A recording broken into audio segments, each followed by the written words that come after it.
Oh, have you ever had someone say goodbye to you, and as they're saying goodbye, or after they do, they all of a sudden throw out like 12 other things? Like they're saying goodbye, and then they just flood you with like, and this and this and that. I'm not talking about like when my wife leaves, sometimes she'll like tell me like 20 things to do. I'm like, quit coming up with things for me to do. It's like, oh yeah, do this and this and this. I'm not talking about that. I'm talking about those things to do, like you're hugging your dad and you're getting ready to go on a trip, and he goes, "Oh, now remember to drive safe. Call me when you get there.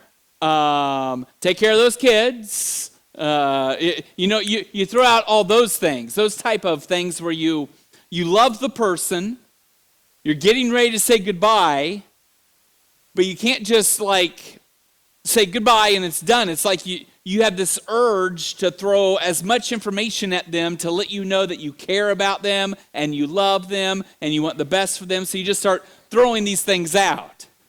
Now, 43 years of life, I have never given someone a hug or a kiss from someone else. I've never done that. Is anyone here that actually does that? You do that? I've never gone over and kissed my wife and then said, "That's from my mom." Oh yeah, okay, dude, kids. Yeah, I've never done that. Maybe I should. I always tell people I'm going to give them a hug and kiss for me. Oh yeah, I will. It's a lie. I'm not gonna. I don't do it. I don't know. Maybe I should. I never have. But you're throwing out all these things, and sometimes you say things like, "Now listen to your mom. Do whatever she says. Take care of your brother and sister." Some information like that. What these things are, they're orders, they're commands, but they're also just my desires. There are desires for the people we care about. The Apostle Paul does this at the end of his book in Corinthians. He's wrapping up the book, and he gets to the end, and he just kind of fires out a whole bunch of things. And they don't relate to anything he's been talking about or anything he's getting ready to talk about. It's those goodbyes. And you can learn something about what Paul thought, what his desires were, as he's throwing these things out for the people he cares about. It's found in 1 Corinthians chapter 16, and I just want to read verse 13 and 14. He says 5 things. The 5th one is the one we won't talk too much about, even though you can see why he went there. He said, "Be on your guard, stand firm in the faith, be courageous, be strong, do everything in love." Boom, boom, boom, boom, boom. He just throws these, and they don't have anything to do with what I've been talking about. I'm just saying goodbye, and it's like me saying, "Now drive safe." like be on your guard, stand firm in the faith, be courageous, and be strong. And so I want to look at those 4 commands/desires that Paul had for the Corinthian Christians. I want to look at each one and consider what we can learn from it. Paul, he loved this church. He loved them.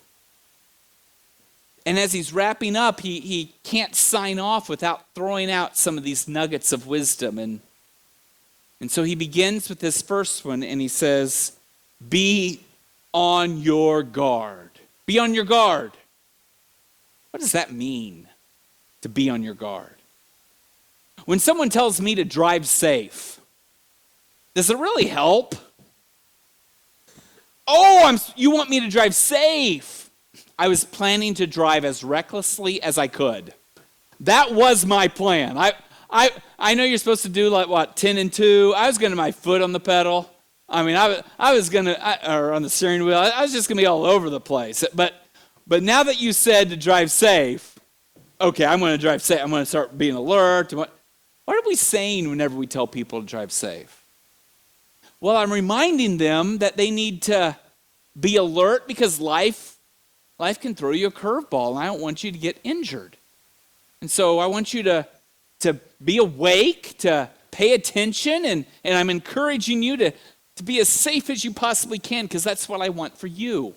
I want you to be safe. Drive safe.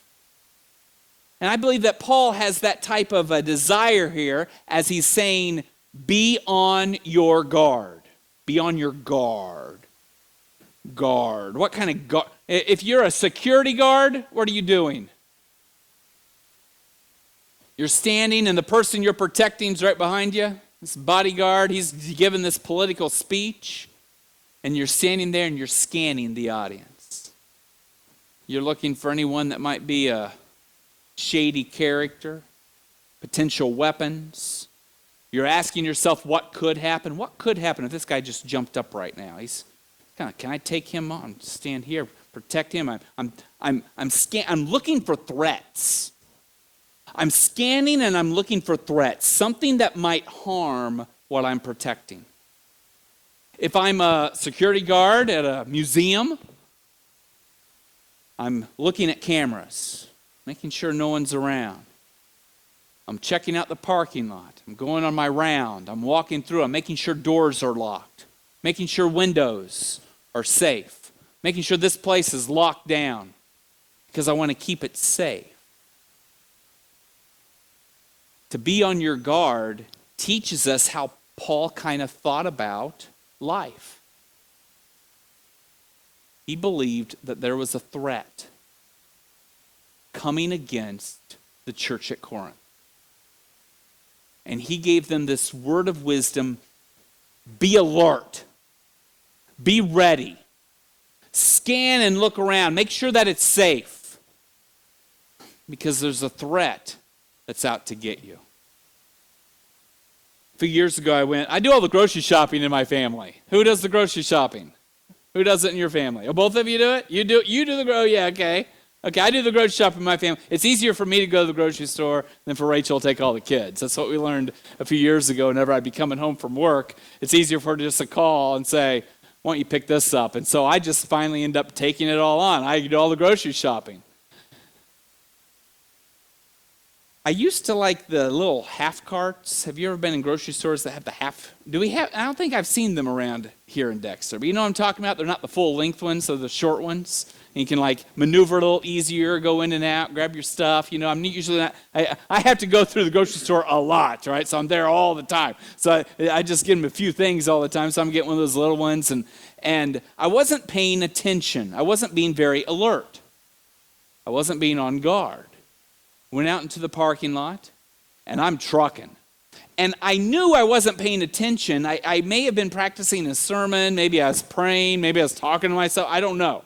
I'm just trucking as fast as I can across the parking lot, and the wheel hits a pothole. Boom! And I kept going. So my cart, it fell. Everything that was in it just went straight out into the parking lot. It happened so fast, I landed on this shopping cart, and it took me a little bit to get my bearings. And finally, whenever I realized what's going on, I was swimming. I was flying in the air. You see, the shopping cart is underneath me, chest down, and my arms are waving in the air like this. And my feet aren't touching the ground, so I'm like, ah! And it's like I can't figure out what's going on. Whoa, okay, okay. And do you know how silly I look getting off of a shopping cart? This is like the most ungraceful get up ever. I mean, I'm like, and then as soon as I finally get up, what's the first thing I do? As I look around to see who saw. And of course, I have this audience of people that are just standing there laughing hysterically at my misfortune. You know, and I pick up all my groceries, some stuff's broken, you know, it's this huge mess because I wasn't paying attention. I wasn't looking out for possible threats. If you're leaving a grocery store, you might hit a pothole. If you're going through life, you're not paying attention, maybe I could have hit a car. If you're not alert, if you're not on your guard spiritually, you're going to come across a threat that's going to take out what you want to protect the most, which is your faith in Jesus Christ. Have you ever noticed that the toughest, strongest, most capable person of defending themselves is the person that's the most alert. And the one that's the weakest and the most frail and the one that's the least experienced is the one that's acting like there's no problem. Have you ever noticed that? Shouldn't it be flipped? Shouldn't it be the person that's equipped to handle the problem is now going, yeah, I'm not worried at all. And the other person's going, ooh, I need to be alert. But part of training is knowing there's a threat. That's why. The person who's the most capable of handling a threat is the one who's trained to look for it, because that's part of handling it. That's part of taking it on. So if there's someone here who can handle a threat, I guarantee that person's thinking through all the possible scenarios. What if a bozo just came in right now and started shooting a gun? What if this happened? What if the fire is there? What if this happened? And that's he's trained to handle the threat, and they're going through every possible scenario, and they're on their guard. That's what we need to be spiritually. That's what you need to be spiritually. This week, Monday morning, wake up and be on your guard. What could take me out this week? What could discourage me in my faith? What could attack my hope in Christ? What could come between me and my wife? What could come between me and my children? What threats are there? And scanning it, looking around, because the threat is real. And Paul showed his belief in that threat when he's saying the simple fatherly thing as he's signing off his letter going, be on your guard, be on your guard, be alert, be awake, look around, and see if there's a potential threat that's going to attack what you most hold dear. We celebrated 9/11 not that long ago. I didn't celebrate it, but we honored and remembered it.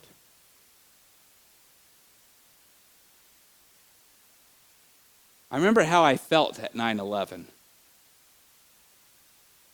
I feel like I felt different than everyone else because I couldn't wrap my head around it. I really couldn't.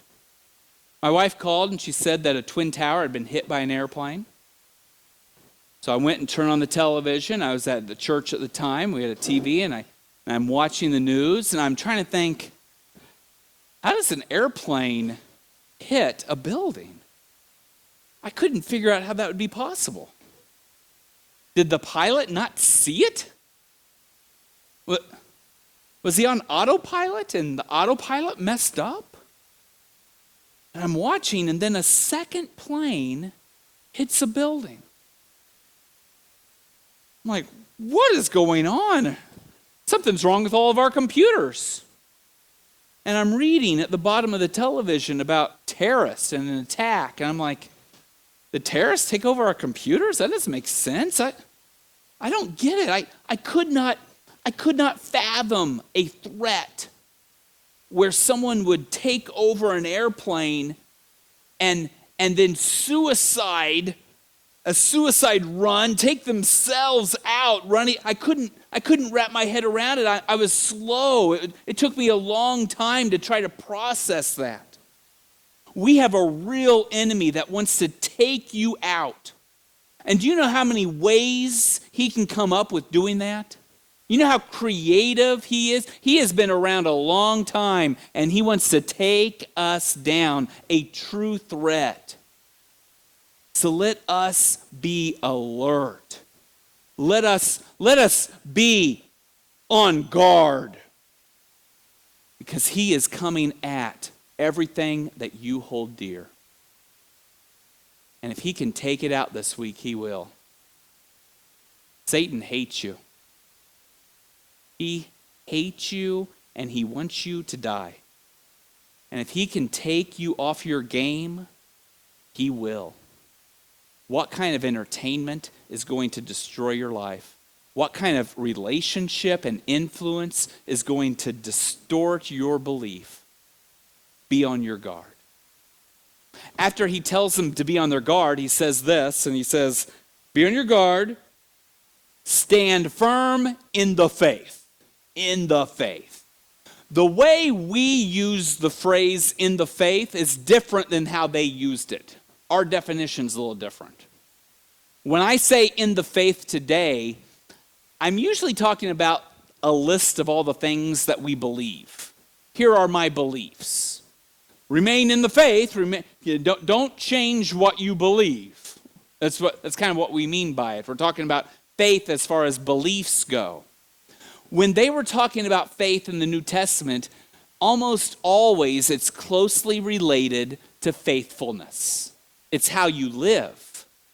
It's not just what I believe, it's what I do with my life. Am I actually following Jesus Christ?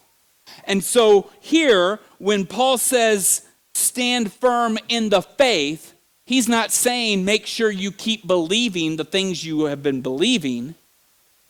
He's saying you need to make sure you keep living the way you know you're supposed to be living. And this is important. It's important. It is so easy for Christians today to say that they're followers of Jesus Christ and then not follow him. What is the most popular verse in the entire Bible? Ashley's not allowed to answer. Most popular verse in the Bible. What is it? It is not. I don't think it is. I don't think so. Now, maybe we can have a debate afterwards. I think there's a verse that's more popular. Which one? I don't think so. I think that's a very popular verse. I don't think it, what is that verse? I was in the gym once, and there was a guy that was using that verse, and he's like, I can do all things through Christ who gives me strength. I'm like, I don't think you're applying that verse correctly, but it's cool. It is cool. I just don't know if that's what it was. Yeah, Jesus wept was yelled at. I don't think Jesus wept is most popular. Here's the verse I think is, were you taking a guess too? What is it? Matthew 19:26 is a great verse, and what is it? With God all things. I think that's an awesome verse. I don't think it's the most popular. I don't. I think it's this one. Don't judge me. They even quote it wrong. Yeah, don't judge. You're not supposed to judge me. I know that. I don't know anything else in the Bible, but I do know you're not supposed to judge me. How many people know that verse? It's like it's all, yeah. And there's so many people that use that verse very quickly. Don't judge me. Don't judge me. And I think the reason it's so popular is because we have so many Christians today that are starting to live however they want. And they want to go, well, I want to live like this. I believe these things. Yeah, God's good. Jesus is good. It's all good. But don't judge me. I'm going to live however I want. And it's this detour. And actually, Jesus said in John chapter 7, verse 24, he said, quit judging by mere appearances and make a correct judgment, commanding his followers to judge. But not to judge by appearances. This guy probably is like this. No, that's being judgy. And instead, it's making a correct judgment. It's going, no. A lie is a lie, and a lie is a sin. That's wrong. You're not supposed to lie. No. There is a right and wrong. There is sexual immorality. There is sin. And what Paul's doing, not in a super judgy way, but he is going, hey, now be on your guard and stand firm in the faith. Live it out. If you believe it, do your best to live it. If you believe that it's wrong to be deceitful, it's going to be tempting, but resist the urge, fight it, and go a different direction. If whatever it is, if you believe that this is true, then as much strength as you can, stand firm in the faith. And live it out so all can see.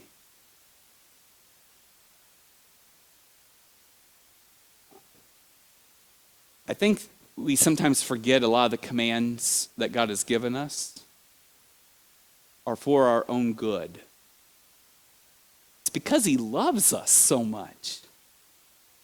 I've taught my kids, I've tried to teach them to listen whenever I give them a command, and one of them, especially when they're really little, is when to stop. When I say stop, you've got to stop. When I say stop, you can't keep running. You got to stop. Stop! And I've taught them when you come to a road, you got to look left. Then you got to look right. And then you look left again, because I want you to be really safe. Look left, right, left again. We go through it. Left, right, left again. A few years ago, I was with my kids at an outdoor shopping mall. A lot of traffic. We crossed the road together. We get to the other side. I'm always counting. Today I'm counting 1, 2, 3, 4, 5, 6. 1, 2, 3, 4, 5, 6. 1, 2, 3, 4, 5, 6. 1, 2, 3, 4, 5, 6. I'm always counting to 6 as fast as I can. I wasn't quite up to 6 yet, but it was a few years ago. I was counting my kids, and I got to the other side of the road, and I'm going, I'm missing one. Where is she? Where? I look across the street. Traffic is going back and forth, and I've got this little girl on the other side. She is standing there, and she is panicked. I don't know how we missed her, but she is on the other side of the road, and she's doing this. And you can see she's trying to figure out, when do I go? And then some of the teaching started to come in. She started going left, right, left. And I'm going, she's going. She's going. And I yelled, stop! And she went, I said, stay right there. I'm coming to you. I was so glad she listened to me. Just because I yell stop at my daughter doesn't mean I don't have her best interest in mind. And just because God speaks his commands to us and because he has laws, it's not because he's this angry God that's going, you know what? I'm not going to let them lie, or I'm not going to let them cheat. I'm not going to let... No, he's looking out for his children that he loves. And he's trying to keep us safe. This is the end of Paul as he's writing, and he's going, be on your guard. I want you to be safe. Stand firm in the faith. I want you to be safe. I want you to be safe. As he's throwing these out, he comes to the third one then. And the third one's a little bit, it's interesting. It's just one Greek word. It's translated here, be courageous, in the NIV. Be courageous. I thought, it's actually the word's a little bit different. So I thought, how are other translations translating it? Because this Greek word, it's a very rare Greek word I was studying. And so I went to look it up, and I looked it up in the King James Version. The King James translated it with an expression I've never heard before. It said, man, I forgot it again. What does it say? How does that go? Again, I know, I forgot it earlier. Quit.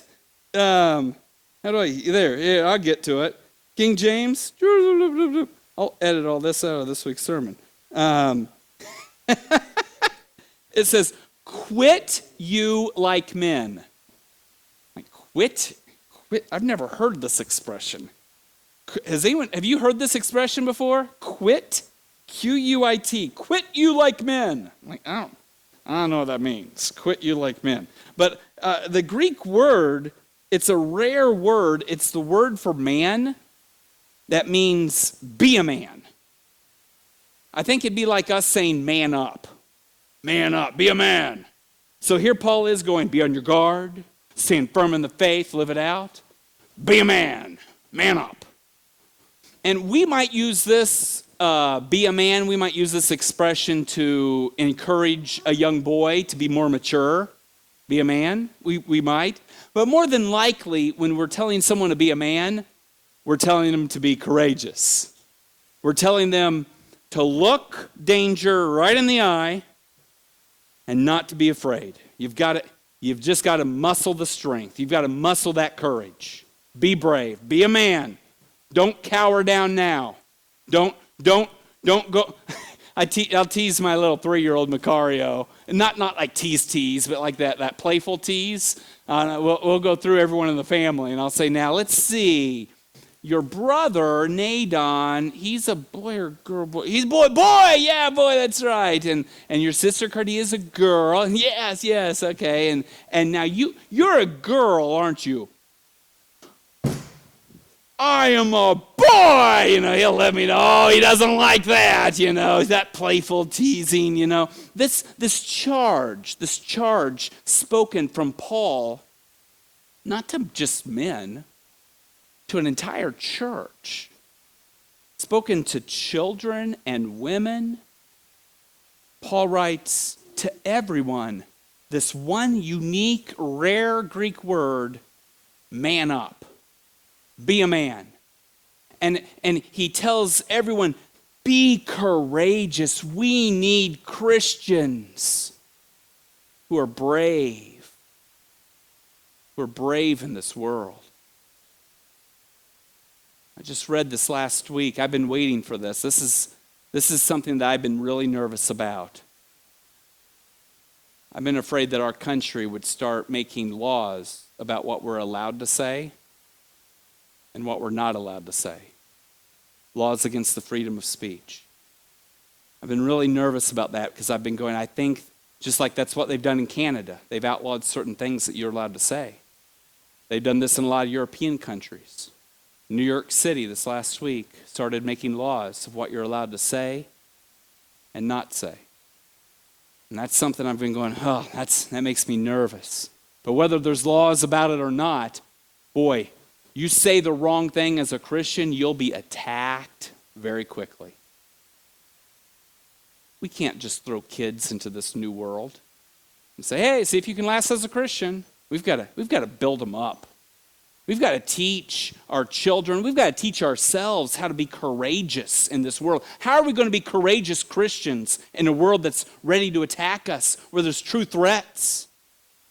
We have to be correct. How are we going to make big risk and do something really big for God that no one else would do? It's just risky and it takes a lot of courage. How are we going to just dive in and do that without building ourselves up? And I think as Paul is writing these Christians, I think he knows that and he's encouraging them and trying to cultivate that and going, you know what? You're going to need to man up. You're going to need to have some courage because life is going to be hard and you're going to be tempted to be frail and weak and to cower down and to disappear and to hide. And if you're going to live out this faith, you're going to have an extreme amount of courage. I've tried training some of my kids. At Taco Bell is where we do our training. It's scary for a little kid to go order for themselves. So I'll wait until they're a little bit older, and then I go, okay, it's your turn. Here you go. Here's a couple bucks. I want you to go and order your meal. Oh, Dad, I don't want to. No, you've got to. Get up there. Oh, it's so intimidating. Here's this stranger I don't know. And it's like, okay, go up there. And you have to speak loud enough to be heard. You got to look someone in the eyes. You got to make that order. Hey, I want some nachos, or hold the cheese or whatever. I don't know, whatever it is. And I order that you got to have some training here. And I think all of us, we need training on how to be courageous Christians. Do you know how to do it? A couple years ago, I was in a restaurant with a friend, and we were having so much fun. I'm kind of a loudmouth sometimes, and I don't always think. So we're talking, I'm sure my laugh is carrying everywhere. I'm the loudest person in the restaurant already. And anyway, he gets up and he's leaving. I'm still sitting there talking. And I turned to him, and I don't know why I did it. It was just like one of those things. But I pointed at him from across the room and said, that there is a man of God. I'm just goofing off with my friends, I was like, hey, there's a man of God. And I realized how loud I was when he turned around and looked at me and his face turned beet red. And then he laughed. I'm like, oh, I wasn't trying to embarrass you. What do I do? I don't even know what I'm doing. Why'd I do that? I don't know. But I'm telling you, there's going to come a time when you're going to have to be very proud of your faith. Proud of your Lord Jesus Christ and what he did for you. And you're going to have to be able and willing to stand up and be brave and courageous. You don't have to yell in a restaurant, but there's going to come a time when you're going to have to be that person. And so Paul's encouraging this, encouraging, and then he says the last one. Be on your guard, stand firm in the faith, be courageous, the Greek word, this man up. And then he says, be strong. Be strong. Be so strong that when waves come, you're still standing.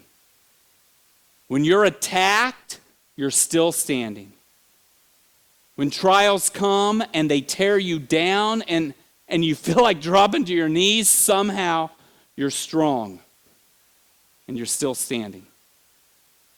When you're brokenhearted because you realize of failures of other Christians become very discouraging for you, you're strong in your faith and you remain standing. You're resilient no matter what comes your way. That's my hope and desire for each one of you, that you remain strong in your faith.